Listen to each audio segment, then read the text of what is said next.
Hello, freaks.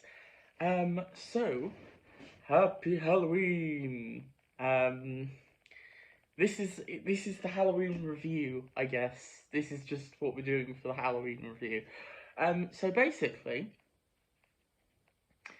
as you might have been able to tell from the title of the video, this is going to be a review of Clown in the Cornfield by Adam Caesar.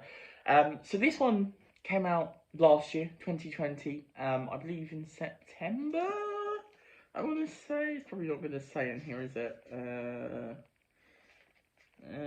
I don't know why I'm looking, to be perfectly honest with you. No, I don't think it says. It might do, but I can't see.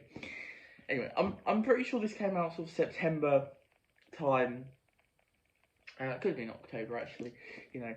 But I've only just read this, so I am I'm a year late to the party, but I am here. I've arrived. So so basically, yeah, read this and gonna do a review of that. That's how it goes. Jesus, this opening is terrible. So Clown in the Cornfield, what is it about? This is basically your quintessential slasher, teen slasher. We've got a isolated little American town that's got a lot of farmland and stuff, and suspicious locals. I mean, obviously we've got cornfield, we've got masked killer, and we've got some teens having a party. That crops up, right?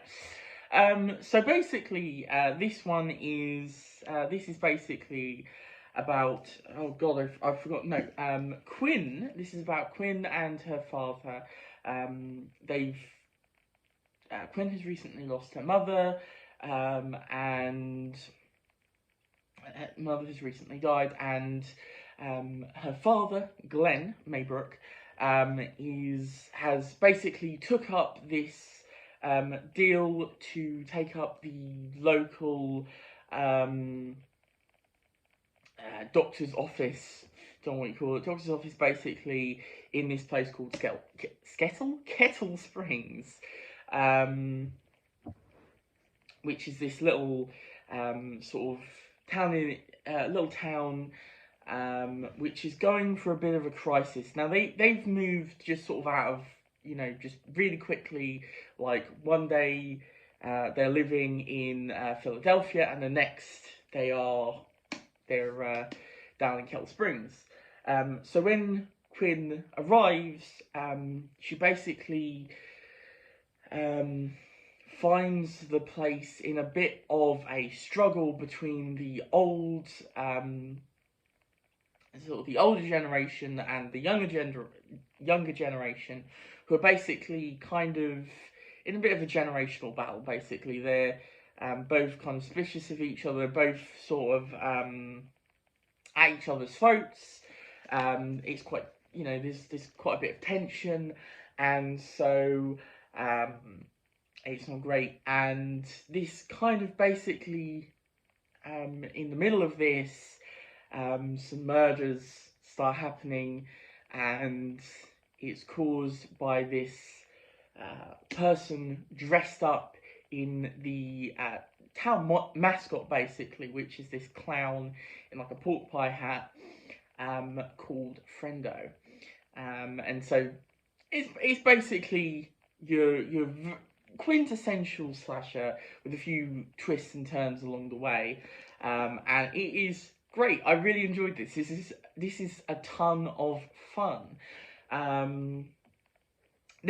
wouldn't say this deviates a lot from your sort of the tropes and stuff of the genre, which is kind of what I wanted going into this. This was kind of, I wanted that slasher with the gory deaths and those and stuff like that, and you basically get that. I won't spoil the book for you. I'm trying to say as little as possible about the twists and turns in here. But there are some fun ones. I think you can pretty much tell everything pretty early on. You can call the twist pretty early on. You're not going to be taken by surprise, I don't think. Or at least if you've watched a lot of slashers, if you sort of know the genre, the horror genre, or even if you don't, to be honest, you'll probably get what's going on really quickly, as I did. But I wouldn't say that's a detraction in this. Maybe for some, they wanted more twists and turns and stuff. But that isn't really what you come for these sort of things for. I don't think with slashers, generally the twists aren't the things you're coming for. This is also just really well written. There's some nice back and forth between characters.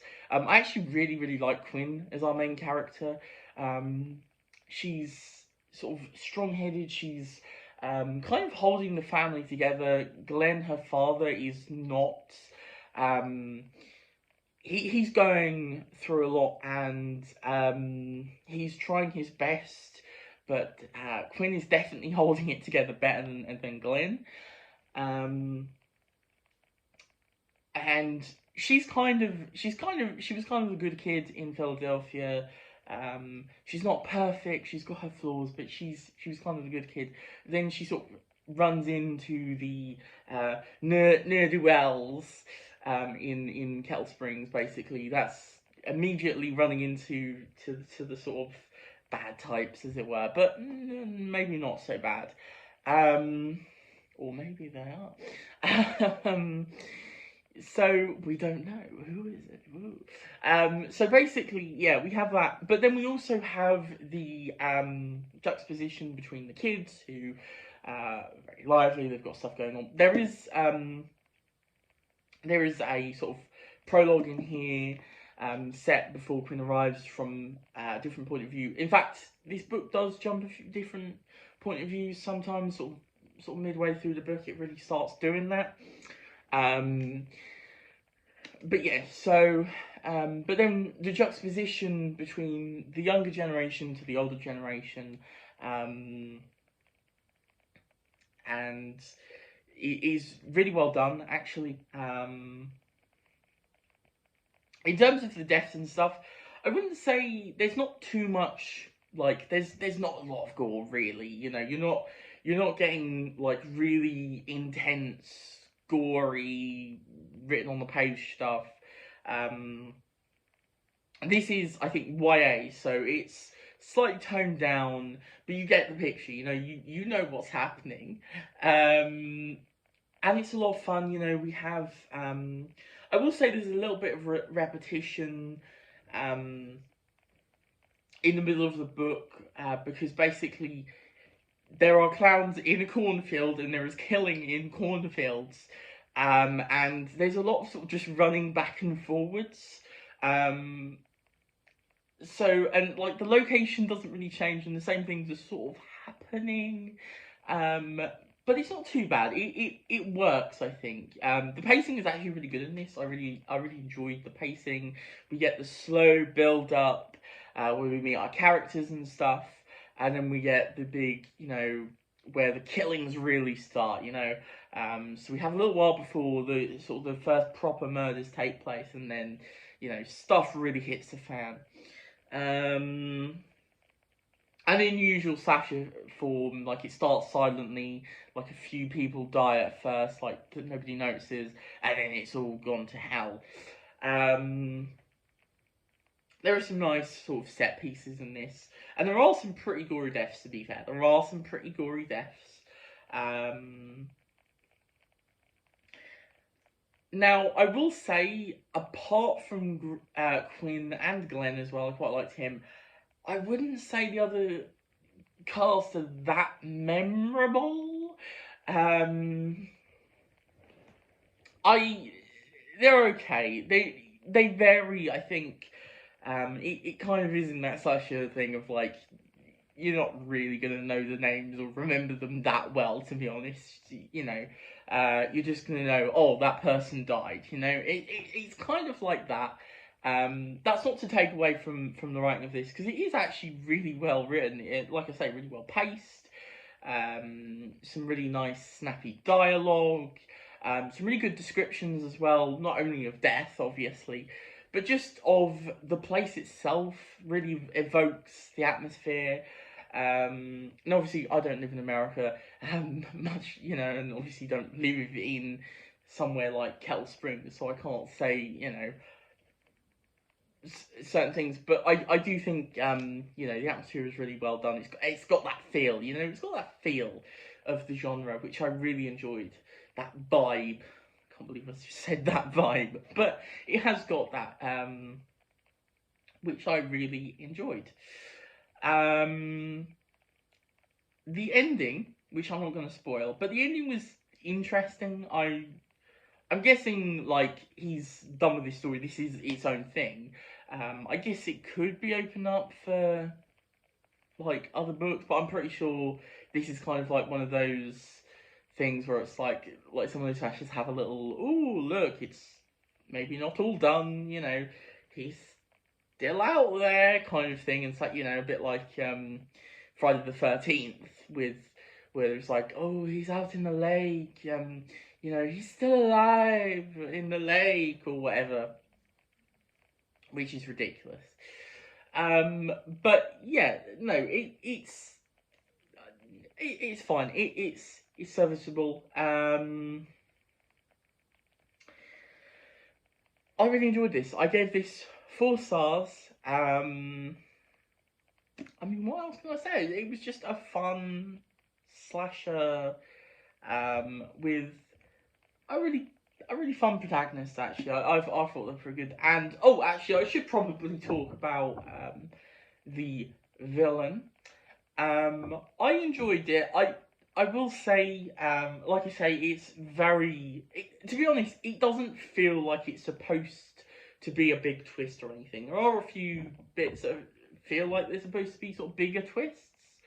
But the main thing, the killer, doesn't feel like it's supposed to be that big of a twist or really a twist at all. It's kind of just happens.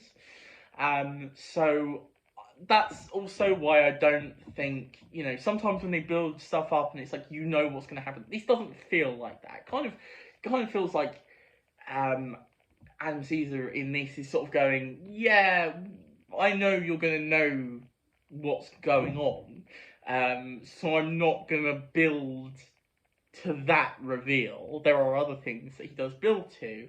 And they don't fall flat on their face. I wouldn't say they're particularly surprising. I'm pretty sure you can, you know, guess them. There was one twist I thought was quite fun, and I didn't get. It wasn't like earth-shattering twist, but I did sort of go, oh, okay, I wasn't expecting that. And that was sort of midway through the book, sort of over halfway really. But that was good. Sort of more like 70%. So yeah, and it was just really, you know, fast to read. I spent through this in a few days. It wasn't you know, pick up really all in one sitting. It might have been if I'd really put my effort to it, but it was kind of one of those ones where I'd read a good chunk. I think I read like 100, sort of mostly 100 pages a day, although I read more on day 2 and 3. I think I read it over 3 days. But yeah, so it's really easy to read. Also, something I like, pretty short chapters as well, not massive chapters, which is really nice. And they're quite each chapter is quite a similar length as well. I don't know, that feels like it adds to the pace. I don't know if that's something other people get, but I feel it adds to the pace in this. But yeah, I really did enjoy this. I thought this was a lot of fun. Gave it 4 stars, like I said. It wasn't one of my favourite reads of the year, but it was perfect for the spooky season, which is when I read it. So yeah, this was a good read. To oh god, I completely lost what I was going to say then. To satiate the hunger for a bit of slasher, a bit of horror, for the Halloween week, because I read this sort of in the week leading to Halloween. This is hopefully going up on Halloween, I believe it is. So yeah, woohoo! Happy Halloween, everyone. Alright then, that's my review of Clown in the Cornfield. Obviously, links in the description for Twitter and the podcast that I do with my mum. We actually have been talking about the Friday the 13th movies. We've gone through the first 8 of them that were in a box set. So that's why I particularly brought up Friday, or not why, but it's why I particularly sprang to mind when talking about this. So yeah, check that out if you would like. And obviously on the channel, keep an eye out and subscribe, because obviously today, Halloween Day, is Doctor Who Day as well. We're getting new Doctor Who, and we will be reviewing the new episode, and that should go up tomorrow on Monday, depending on when you're watching this. This could be a lot later, but yes, we will have done a review if this is later. And also, we will be doing a little 5-minute reaction sort of thing on the podcast after it's done, sort of like a initial reaction to what happened, you know, and just a little thing, you know, 5 or 10 minutes, something like that. Thank you, everyone, and yeah, subscribe, like, comment, tell me if you've read this book, and if you haven't, are you thinking of picking it up? I do suggest it. I think it's a good read if this is the sort of thing you like. Alright then, I am the Infernal Viewer, I guess. Goodbye. Okay, now let's go.